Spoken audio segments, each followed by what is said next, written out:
Hello,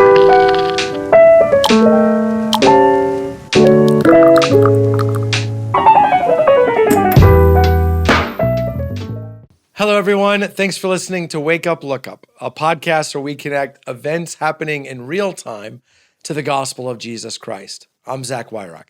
And in today's episode, we're asking the question, is guilt good? That's because of an article I read recently, an opinion piece, actually, where the author was arguing that maybe we've misunderstood guilt. Now, when you think of guilt, it's really important that you divide it, the article says, into two categories. And I don't know if I'd heard these before, but they're super helpful. One is what they called normal guilt, and then the other is maladaptive guilt. Normal guilt is guilt you feel when you've done something wrong, when you've told a lie, when you've hurt someone's feelings. It is a kind of guilt that leads to a moral compass. It's the kind of guilt that has you go do something about it, that drives you to make a hard decision when a hard decision needs to be made. Maladaptive guilt is guilt that we tend to pick up from childhood. It's the guilt and shame that was associated with when you didn't clean your room, or you didn't get the grade, or you disappointed someone. We tend to carry that with us into adulthood so that oftentimes we feel guilty even when no one really has been hurt, or we feel guilty when no one's really asking us to.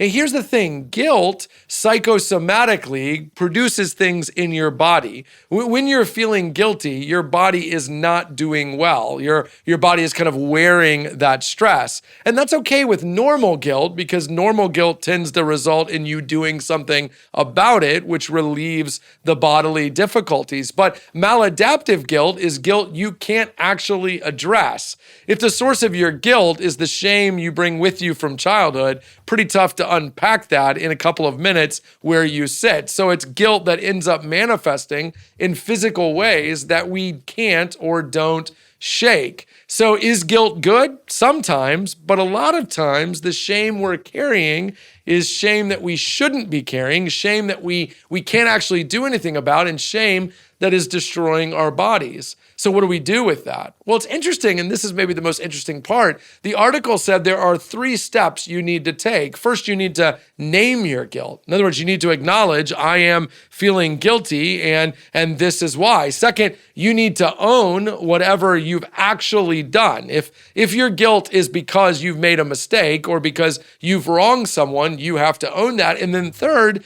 you have to actually address it. You need to take the steps necessary to alleviate it. It's interesting to me, as always, because the Bible's already been saying that for 2,000 years. In fact, it made me think of Paul in 2 Corinthians 7 when he said that godly grief produces sorrow that leads to salvation. That's because godly grief, the idea that I'm a sinner, I've sinned against God, I will one day be held accountable, results in me crying out for God's mercy. It results in me owning my sin, or me seeking repentance and reconciliation with God and with those around me. Because I think, here's the thing, spiritually, we've been equipped biblically to sort through normal and maladaptive guilt.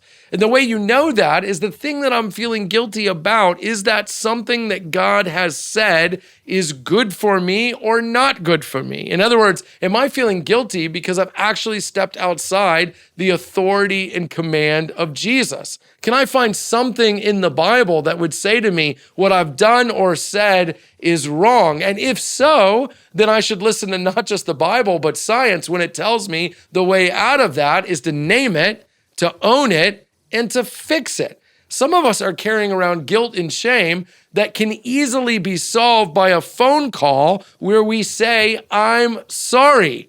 What can I do? Will you forgive me? Here's the other thing.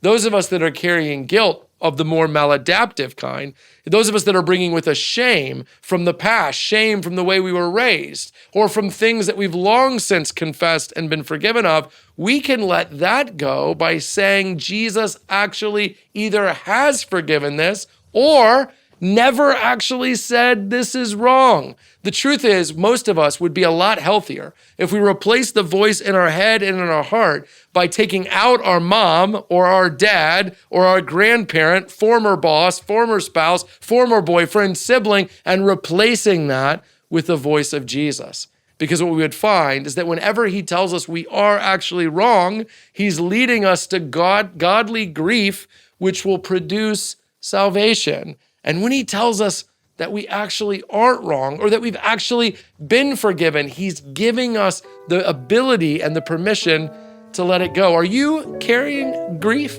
Are you feeling guilty? Where do you go with that? You go to Jesus and let him sort through it, and then let him tell you what to do with it. Hey, thanks so much for watching this video. While you're here, we'd love to ask you to hit subscribe or to like so you get future content. If you listen to the audio version too, make sure you leave a review and a comment. That really helps. Consider sharing it on social media and helping us get the word out. And hey, while you're here, check out all the other content that Christ Community Chapel is putting out, including the videos that are around me right now.